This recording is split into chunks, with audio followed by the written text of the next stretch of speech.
বান্টি, তুই কেক খাচ্ছিস? এইটা বুঝি দোকানের কেক? আমারও না খুব কেক খেতে ইচ্ছে করছে। চল তোর এই দোকান থেকে কেক নিয়ে আসি। হ্যাঁ রে মিনা, আমাদের দোকানে তো অনেক কেক আছে, কিন্তু আমার বাবা তো টাকা ছাড়া কাউকে কেক দেবেই না। তোর কাছে কি টাকা আছে কেক খাওয়ার মতো? না রে, আমি তো কোনো টাকাই আনিনি। আমি বরং এখন আমার মায়ের কাছ থেকে টাকা নিয়ে আসি, তারপর তোর বাবার দোকান থেকে কেক কিনে খাবো। আচ্ছা মিনা, তাড়াতাড়ি আসিস, আমি তোর জন্য এখানেই অপেক্ষা করছি।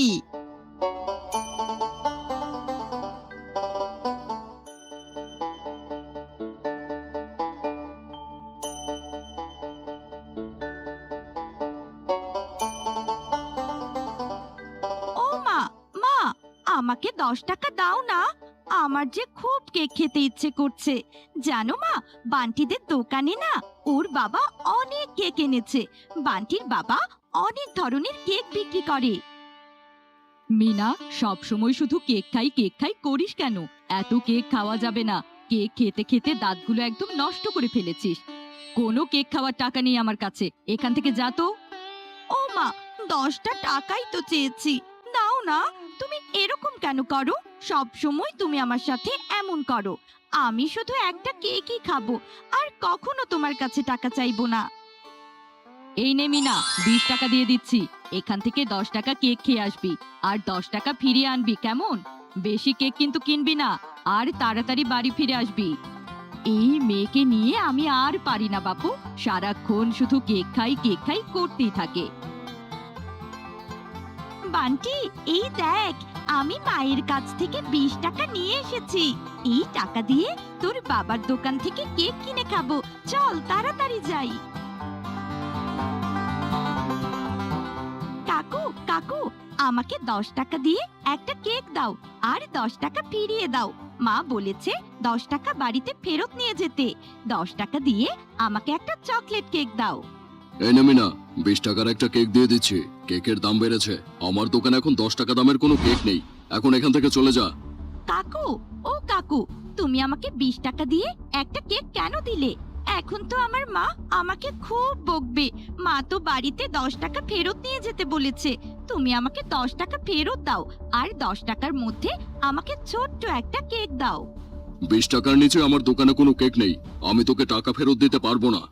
কাকু, তুমি আমাকে বাচ্চা পেয়ে এভাবে ঠকিয়ে নিলে। 10 টাকা নিয়ে এসেছিস কেক খেতে, কিন্তু 10 টাকা দামের কোনো কেক নেই দোকানে। যা এখন এখান থেকে, তাড়াতাড়ি চলে যা।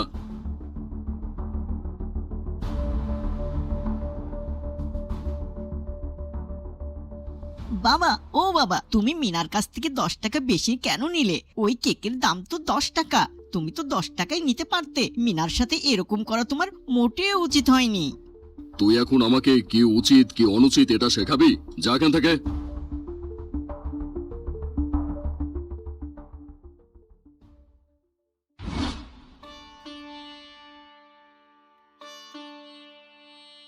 মিনা, এত দেরি করলি কেন?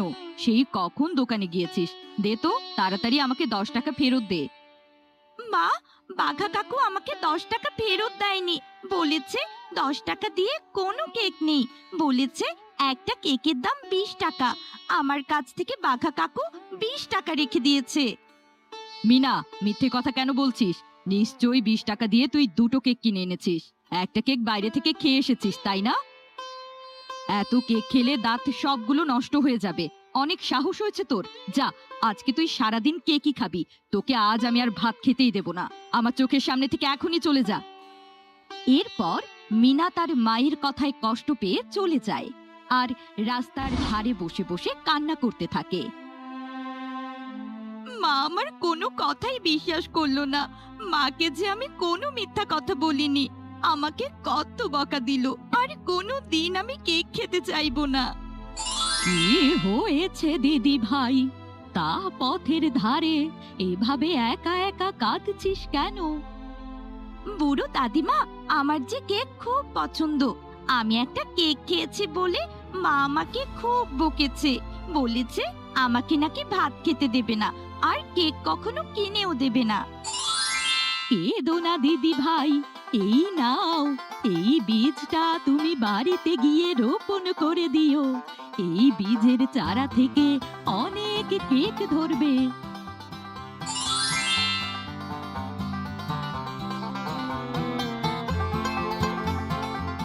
ও মা, কোথায় গেলে তুমি? তাড়াতাড়ি এসো। এখনো কি আমার উপর রাগ করে আছো মা? আমি আর কোনোদিন কেক খেতে চাইবো না। পাগলি মেয়ে আমার, আমি কি তোর সাথে রাগ করে থাকতে পারি? সে কখন রাগ করে বের হয়েছিস? আমি তো তোকেই খুঁজতে বের হয়েছিলাম। আমি যে তোকে কোথাও খুঁজে পেলাম না। কোথায় গিয়েছিলি রে মা তুই? মা, দেখো না, এই বীজটা আমাকে একটা বুড়ি দাদিমা দিয়েছে আর বলেছে এই বীজটা থেকে নাকি অনেক বড় কেকের গাছ হবে। সেই গাছে নাকি অনেক অনেক কেক ধরবে। আরে মিনা, এটা তোকে কে বলেছে? এই বীজ থেকে নাকি গাছ হবে আর সেই গাছে নাকি কেকও হবে। যে বলেছে তার মাথা খারাপ, সঙ্গে তোর মাথাও খারাপ হয়েছে। কোন না কোন পাগল তোকে এটা দিয়েছে আর তুইও সেটা বিশ্বাস করেছিস। ঠিক আছে, তুই যেহেতু বলছিস তাহলে সেটা রোপণ করে দেখ কি হয়। মেয়েটা যা হয়েছে না, কেক খেতে খেতে মাথাটা একদম নষ্ট করে ফেলছে। বেশ কিছুদিন পর মিনার সেই বীজ থেকে একটি চারা গাছ হয় আর মিনা সেই গাছের খুব যত্ন করতে থাকে।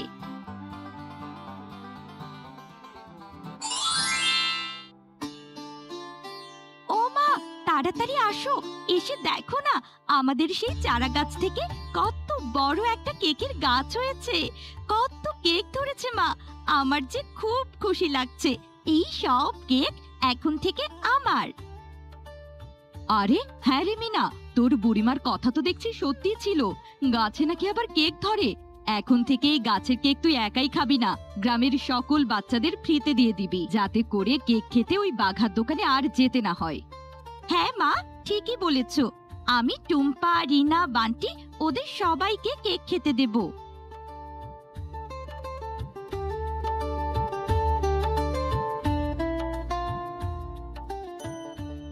বান্টি, সেই কখন থেকে আমি তোকে ডাকাডাকি করছি। কোথায় গিয়েছিলি রে তুই? তোকে তো খুঁজেই পাওয়া যায় না। তোকে যে কত করে বলেছি ওই ছোট লোক শেফা শিয়ালনির মেয়ে মিনার সঙ্গে খেলবি না, তবু ওর সঙ্গে কেন খেলছিস? বাবা জানো, মিনাদের বাড়িতে একটা অনেক বড় কেকের গাছ হয়েছে। সেই গাছে অনেক দামি দামি কেকও ধরেছে। মিনা আমাকে ওদের বাড়িতে নিয়ে কেক খেতে দিয়েছিল। কেকগুলো খেতে দারুণ মজা। এটা তুই কি বলছিস? ওই ছোট লোকেরা এত দামি কেকের গাছ কোথা থেকে পেল? এটা তো আমাকে জানতেই হবে। আর ওদের ওই কেকের গাছ থেকে কেক চুরি করে এনে আমি আমার দোকানে বিক্রি করব, তাহলে আমি অনেক বড় লোক হয়ে যাব। আরে আরে, সত্যিই তো, এই গাছে তো দেখি অনেক কেক ধরেছে। এই কেকের গাছ ওরা কোথা থেকে পেল? আমি এক্ষুনি এই গাছ থেকে কেক চুরি করে নিয়ে আমার দোকানেই বিক্রি করব। বদমাইশ বাঘা, তুমি অনেক লোভী। লোভ করে মিনাদের গাছ থেকে কেক চুরি করতে এসেছো তুমি। এখন থেকে শাস্তি ভোগ করো, আর এটা হচ্ছে তোমার লোভের ফল। আমাকে ছেড়ে দাও। তুমি তো দেখছি জাদুর কেকে গাছ। আমি আর কখনো চুরি করতে আসবো না, কখনো লোভ করব না। আমার গাছ জ্বলে গেল, পুড়ে গেল। কে কোথায় আছো? আমাকে বাঁচাও। এ কি বাঘা ভাই, আপনি এখানে? আপনার কি হয়েছে? আর কেক গাছ তো দেখছি কথা বলছে। জাদুর কেক গাছ, তুমি বাঘা ভাইকে ছেড়ে দাও। আচ্ছা ঠিক আছে, আমি শেফা শিয়ালিনীর কথা মতো বাঘাকে ছেড়ে দিচ্ছি, তবে এরকমটা আর কখনোই করবে না। শেফা শিয়ালনি বোন, আমাকে মাফ করে দে। আমি সবসময় তোকে হিংসা করেছি। আজ তোর জন্যই আমি বেঁচে ফিরলাম। আমি আর কোনোদিন কারো সঙ্গে খারাপ আচরণ করব না।